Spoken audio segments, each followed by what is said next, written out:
tak mudah loyo, apalagi putus harapan dalam mengalami segala tantangan dan persoalan yang ada.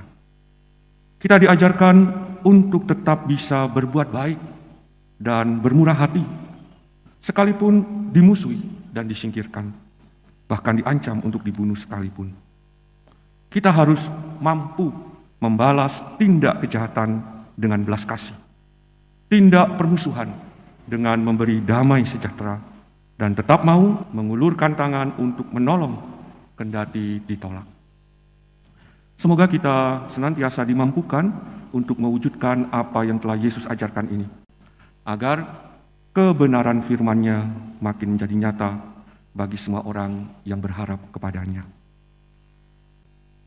Buluh yang patah jangan terkulai, sumbu yang pudar tak boleh padam. Bulatkan tekad, bagikan damai, sumber ilahi singkirkan dendam.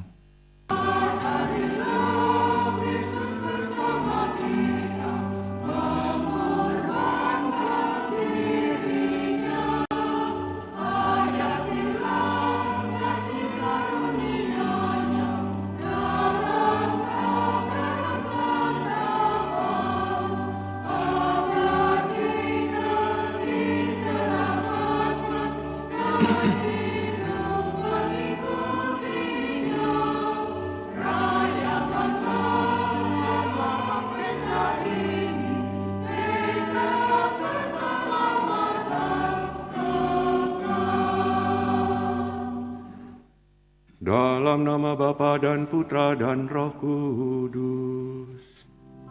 Amin.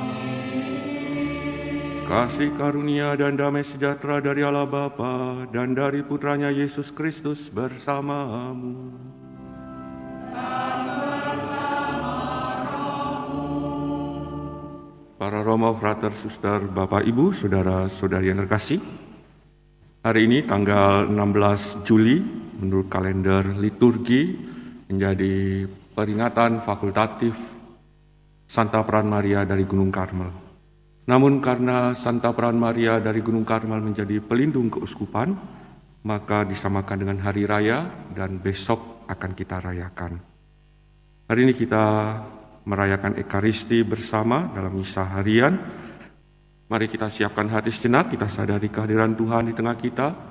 Dengan terlebih dahulu kita menyiapkan batin dan mengakui serta menyesali segala kekurangan, kelalaian dan terlebih dosa kita, agar kita layak merayakan peristiwa yang menyelamatkan ini.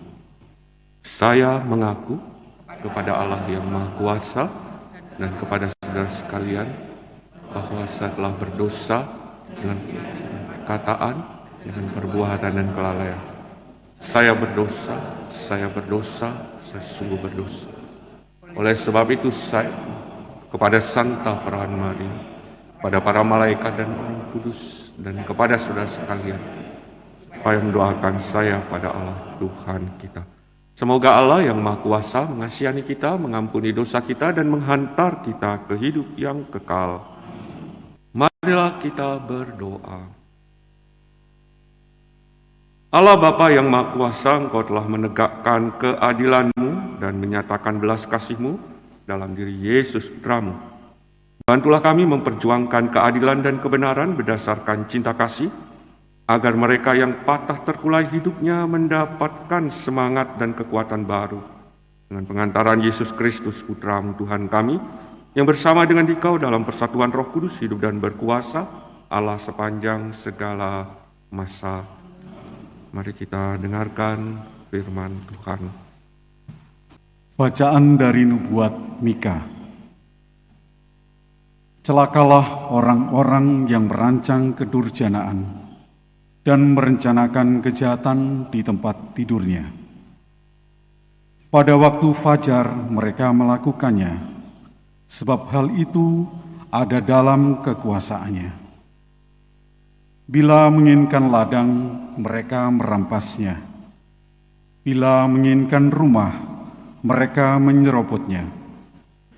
Mereka menindas orang bersama isi rumahnya, dan manusia bersama milik warisannya.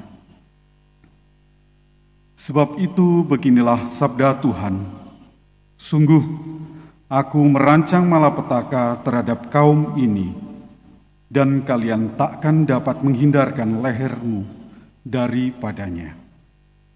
Kalian takkan dapat lagi berjalan angkuh, sebab waktu itu adalah waktu yang mencelakakan. Pada hari itu, orang akan melontarkan sindiran tentang kalian dan akan memperdengarkan suatu ratapan. Mereka akan berkata, "Kita telah dihancur luluhkan. Bagian warisan bangsaku telah diukur dengan tali dan tak ada orang yang mengembalikannya. Ladang-ladang kita dibagikan kepada orang-orang yang menawan kita. Sebab itu tidak akan ada bagimu orang yang melontarkan tali dengan undian di dalam jemaat Tuhan." Demikianlah sabda Tuhan. Ya Tuhan, janganlah Kau lupakan orang yang tertindas. Ya Tuhan, janganlah Kau lupakan orang yang tertindas. Mengapa Engkau berdiri jauh-jauh, ya Tuhan, dan menyembunyikan dirimu dikala aku kesesakan? Karena congkak orang fasik giat memburu orang yang tertindas. Mereka terjebak dalam tipu daya yang mereka rancangkan.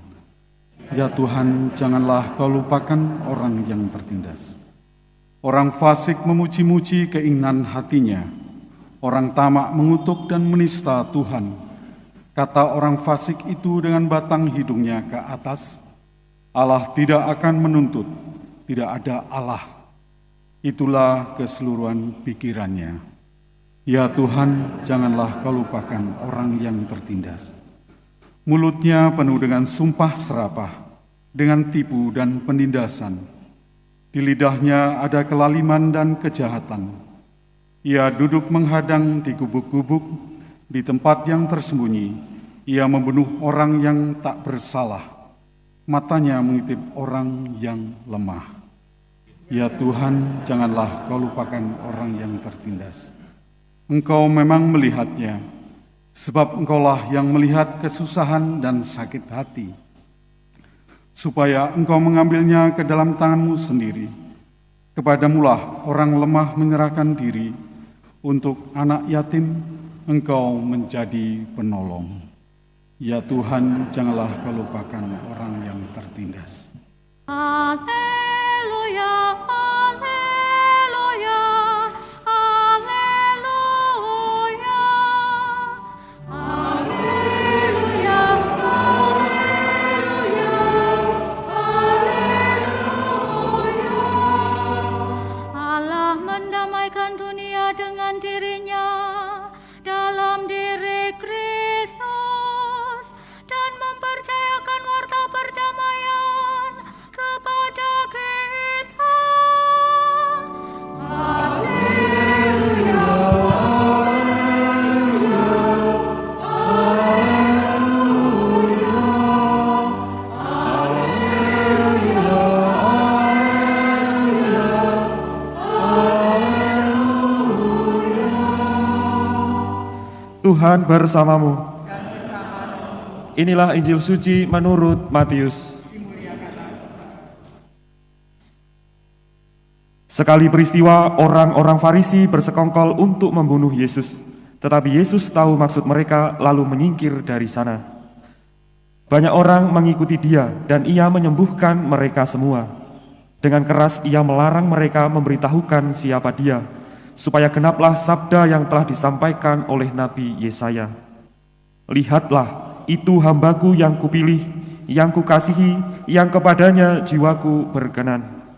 Roh-Ku akan Kucurahkan atas dia, dan ia akan memaklumkan hukum kepada sekalian bangsa. Ia tidak akan berbantah dan tidak akan berteriak, suaranya tidak terdengar di jalan-jalan. Buluh yang patah terkulai tidak akan diputuskannya, dan sumbu yang pudar nyalanya tidak akan dipadamkannya. Sampai ia menjadikan hukum itu menang. Kepadanyalah semua bangsa akan berharap. Demikianlah sabda Tuhan. Saudara-saudari yang terkasih, Melalui perikop Injil yang baru saja kita dengarkan, persekongkolan orang Farisi untuk membunuh Yesus menggambarkan sikap orang yang menghalalkan segala cara untuk menyingkirkan orang yang mengancam kepentingan dan keselamatan dirinya sendiri. Bahkan tak segan mengatasnamakan agama, bahkan nama Allah, untuk membenarkan perilaku hidup yang sebetulnya berlawanan dengan kehendak dan ajaran Allah sendiri. Menghadapi orang yang berperilaku demikian, Yesus memberikan contoh sikap rendah hati dan tetap berpegang teguh pada keyakinan untuk mengutamakan kasih dan mewujudkan rencana dan kehendak Allah, agar kita tetap dapat menjalani hidup dengan tegar, tak mudah loyo, apalagi putus harapan dalam mengalami segala tantangan dan persoalan yang ada. Kita diajarkan untuk tetap bisa berbuat baik dan bermurah hati, sekalipun dimusuhi dan disingkirkan, bahkan diancam untuk dibunuh sekalipun. Kita harus mampu membalas tindak kejahatan dengan belas kasih, tindak permusuhan dengan memberi damai sejahtera, dan tetap mau mengulurkan tangan untuk menolong kendati ditolak. Semoga kita senantiasa dimampukan untuk mewujudkan apa yang telah Yesus ajarkan ini, agar kebenaran firman-Nya makin menjadi nyata bagi semua orang yang berharap kepadanya. Buluh yang patah jangan terkulai, sumbu yang pudar tak boleh padam. Bulatkan tekad, bagikan damai, sumber ilahi singkirkan dendam. Marilah mewartakan misteri iman kita. Setiap kali kami makan roti ini dan minum dari piala ini, wafat-Mu Tuhan kami wartakan hingga Engkau datang. Mari kita doakan doa Triduum pada hari ketiga pada Santa Peran Maria dari Gunung Karmel. Oh bunga terindah dari Gunung Karmel, anggur yang berbunga kemegahan surga, Bunda Putra Allah terberkati, perawan yang tak bercela, bintang kejora, penolong, pelindung dan bunda kami. Santa Maria Bunda Allah, Ratu surga dan bumi. Bunda tercinta, kami mengasihi-Mu, kami berterima kasih atas janji-Mu untuk menolong kami. Bila kami berada dalam kesesakan, kami mempercayakan diri ke dalam kasih-Mu yang kuasa mengeringkan air mata dan mengubah hati kami. Ajarilah kami menemukan damai dalam diri Yesus Putra-Mu, dan berkatilah kami di sepanjang hari-hari hidup kami. Tolonglah kami membangun sebuah bait di dalam hati kami. Janganlah bait kami itu suatu bait penuh penyerahan, pengharapan, dan cinta kasih pada Yesus yang terus berkembang setiap hari. Bunda tercinta, Engkau memilih tinggal bersama kami, menjadi pelindung paroki kami, dan pelindung Keuskupan Malang. Biarlah kami menikmati kehadiran-Mu yang penuh kasih itu apabila kami memandangi wajah-Mu. Berilah kami keberanian seperti Engkau untuk menyampaikan pesan pengharapan-Mu kepada semua orang. Engkaulah Bunda kami dan sumber inspirasi kami. Sudi dengarkan dan jawablah doa-doa kami. Marilah kita berdoa. Allah Bapa yang Maha Rahim, Engkau telah mengobarkan semangat kami berkat santapan suci yang telah kami sambut ini. Semoga kami pun Kau mampukan untuk saling menguatkan dan saling mengasihi dalam pesiaran hidup menuju kepadamu. Dengan pengantaran Kristus Tuhan kami. Tuhan bersamamu. Dan bersama semoga saudara-saudari dilindungi, dibimbing dan diberkati oleh Allah yang Maha Kuasa, Bapa dan Putra dan Roh Kudus. Saudara-saudari, perayaan Ekaristi sudah selesai. Pergilah dalam damai sambil memuliakan Tuhan dengan hidupmu. Syukur kepada Allah.